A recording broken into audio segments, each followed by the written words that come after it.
ये हमारे पास एक देखो 12th बोर्ड का क्वेश्चन है, दो क्वेश्चन है ये 12th बोर्ड के, इन दोनों को हम 1 बाय 1 करेंगे।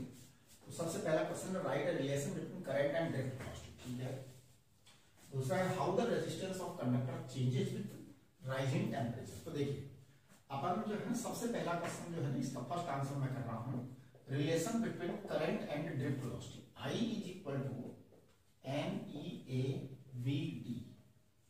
तो इसमें आपके सारे टर्म्स आप बता दीजिए, ये रिलेशन हमने लिख दिया है। I क्या है, करंट है, N क्या है, free electron density of the conductor, है ना, एक minute, free electron density of the conductor, ये है आपका, ओके।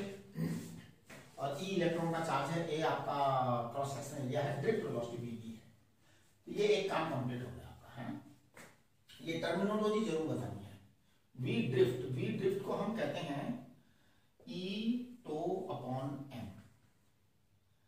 इंटू कैपिटल ये वी ड्रिफ्ट रहता है। अब इस वी ड्रिफ्ट को हम कह सकते हैं E to upon M, capital E को हम V अपॉन L कह सकते हैं। तो मैं अगर ड्रिफ्ट की ये वाली वैल्यू इसमें रखूं, it is equation number 1 and it is equation number 2, तो मैं कहूंगा from equation 1 and 2, from equation 1 and 2। देखिए क्या होगा इक्वेशन 1 एंड 2 से, एक हमारे पास रिजल्टेंट इक्वेशन नंबर 3 आएगी हमारे पास, है ना। तो मैं वो 3 इक्वेशन लिख रहा हूं आपको, देखना I इक्वल टू क्या आएगा हमारे पास, I इक्वल टू आएगा NEA तो है, ये तो है, और V ड्रिफ्ट की जगह आएगा E to upon M capital V upon L। जब हम ऐसा करेंगे तो देखिए this gives us what, V upon I, V upon I, V upon I जब ये आएगा तो ये आएगा ML upon N E square A and tau, ये आएगा। तो इसका मतलब ये होगा कि R is equal to ML upon N E square A tau, therefore R is proportional to 1 upon 2, हाँ जी। तो देखिए एज टेम्परेचर इंक्रीजेज, है ना, on increasing temperature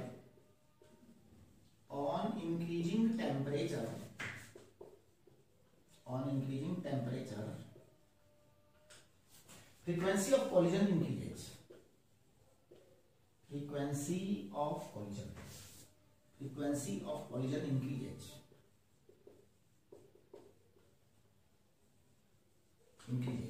frequency of collision increases, so relaxation time,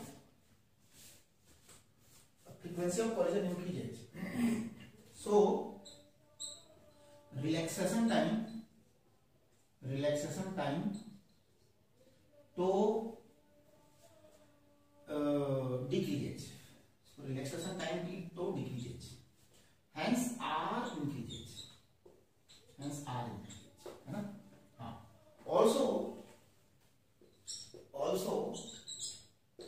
R is equal to जो है ना R naught 1 plus alpha delta T, ये भी आप लिख सकते हैं, बस इसको लिख दो, कोई खास बात नहीं। लेकिन यहाँ क्योंकि अब आप कहेंगे कि सर आपने इस क्वेश्चन का आंसर देने में इससे आंसर क्यों नहीं दिया कि इसके अकॉर्डिंग तो टेम्परेचर बढ़ेगा तो ये बढ़ जाएगा। मैं आपसे ये कहना चाह रहा हूँ कि देखो क्या होता है, जो क्वेश्चन पूछने वाला होता है, जो क्वेश्चन बनाने वाला होता है, उसका एक टेम्परामेंट होता है, उसकी एक स्पिरिट होती है, एक भावना होती है उसकी, वो क्या जानना चाहेगा यहाँ पर।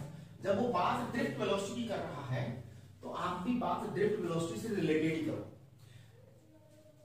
जो रिलैक्सेशन टाइम है ये ड्रिफ्ट वेलोसिटी से रिलेटेड है, तो बेटर है कि आप आंसर इस तरह से दे रहे हैं। क्या आंसर दिया है देखो। अच्छा वैसे ओरिजिनल क्वेश्चन भी यही है, वो आपको जो ये वीडियो है उसके थंबनेल पर सबसे ऊपर दिखाई देगा वो क्वेश्चन, हाँ। तो ये चीज होगी। चलिए अब अपना अगला सवाल करते हैं। आपको इसी फॉर्म में आंसर देना चाहिए, और अगर आप ये भी लास्ट में लिख देते हैं तो ये कोई प्रॉब्लम नहीं है, इसको आप लास्ट में लिख सकते हो और लिख करके आप ये कह सकते हो कि according to this relation also resistance increases with rising temperature, है ना। लेकिन आपको ये तो देना चाहिए, ये आंसर तो देना चाहिए आपको यहाँ पर, क्योंकि ये एक्चुअली फंडामेंटल कॉन्सेप्ट यही है। वो तो फिर इसको है ना चेंज करके लाया गया है वो एक अलग तरह का कंसेप्ट वो है रिलेशन, वो इससे उसको डेवलप किया गया है, फंडामेंटल यही है, राइट। तो इसलिए आपको जवाब देना चाहिए। अब देखिए आगे है define mobility of a charge carrier, right. Right the relation expressing mobility in terms of relaxation time. तो देखिए मैं मोबिलिटी को डिफाइन कर रहा हूं सबसे पहले। when electric field intensity E is applied across the conductors,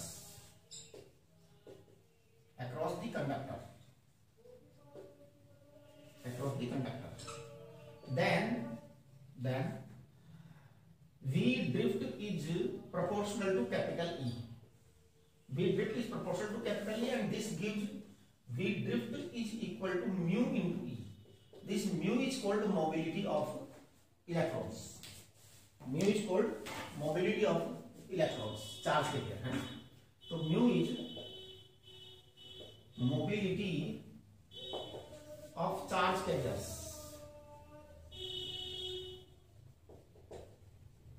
It is equal to V drift upon E. ये आपकी मोबिलिटी होगी, है ना, V drift upon E। अब आप ध्यान दीजिए, ये जो V drift है ना और ये जो E है, इसका रेशियो मोबिलिटी है। तो hence mobility is ratio of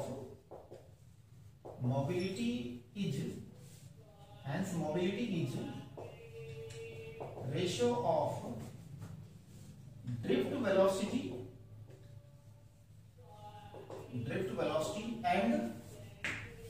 and electric field intensity. Hence mobility is ratio of drift velocity and electric field intensity.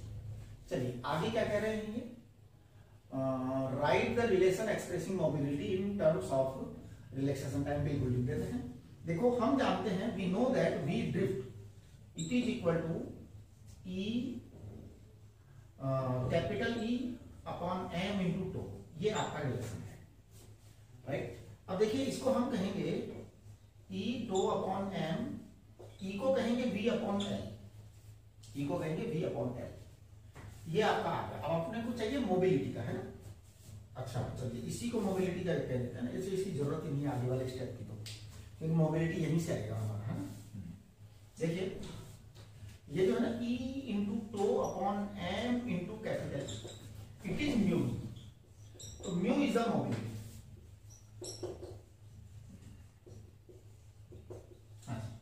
Mu is the mobility, it is equal to E tau upon M. ये आपका mobility, E tau upon M. ये आपका relaxation time के साथ में relationship है। अब देखिए हमें मोबिलिटी का जो है ना वो चाहिए, क्या बोलते हैं ना, यूनिट। तो आप कहेंगे यूनिट्स बता देते हैं हम। ई का यूनिट होता है कूलॉम, टो का यूनिट होता है सेकंड, और एम का यूनिट होता है किलोग्राम। इसके अलावा और देखिए क्या है, आपका जो न्यूटन है वहां से वी वो भी होता है, वी ड्रिफ्ट अपॉन ई भी होता है, वी ड्रिफ्ट अपॉन ई। अब देखिए ड्रिफ्ट अपॉन ई, आप इसको पकड़ने की कोशिश करिए। ड्रिफ्ट का वेलोसिटी ऑफ ड्रिफ्ट मतलब ये मीटर पर सेकंड होता है, और ई होता है वोल्ट पर मीटर, ई होता है वोल्ट पर मीटर। आप कैलकुलेट करिए तो ये आ जाएगा आपके पास में metre square upon volt into second. ये आपका आंसर आएगा, और ये आपका कूलॉम इंटू इसके बराबर है, ये पूरा का पूरा, है ना। हाँ ये आप चेक करेंगे तो आपको पता लग जाएगा। ये देखिए कैसे, आप मीटर स्क्वायर को ऊपर नीचे मल्टीप्लाई करिए। यहां पर मैं आपको प्रूव करना हूं, I am going to prove that this is equal to this. कैसे, मैं मीटर स्क्वायर से ऊपर नीचे मल्टीप्लाई डिवाइड कर देता हूं। अब देखो ये है kilogram metre square into second, kilogram metre square into second. ये है kilogram metre square upon second. ये है न्यूटन, ये है न्यूटन। न्यूटन अपॉन कूलम होता है वोल्ट पर मीटर, राइट। अब देखिए तो इसमें पता है क्या हुआ, ये हो गया है मीटर स्क्वायर, है ना। एक सेकंड से आप ऊपर नीचे मल्टीप्लाई और कर सकते हैं अगर आप चाहें तो, है ना। तो मीटर स्क्वायर नीचे आ जाएगा सेकंड, फिर आपका ये बन जाएगा volt. Volt upon coulomb, joule upon coulomb जो है ना वो होता है वोल्ट। तो इस तरीके से ये मीटर और आपका जो है ना ये सेकंड जो है नीचे आ जाएगा फिर एक और, यानी कि वो चीज वहां से आ जाएगी। आपको ऊपर नीचे सेकंड स्क्वायर से मल्टीप्लाई करना पड़ेगा, 1 सेकंड अपॉन 1 सेकंड। यहां से देखिए ये मैंने चेंज किया है अभी ऊपर सेकंड से मल्टीप्लाई किया, ऊपर नीचे सेकंड से मल्टीप्लाई किया, तो ऐसा हो गया है ना। आपको मैं यहाँ पे एक छोटी सी बात बता देना चाहता हूँ, चलो यहाँ बता देता हूँ।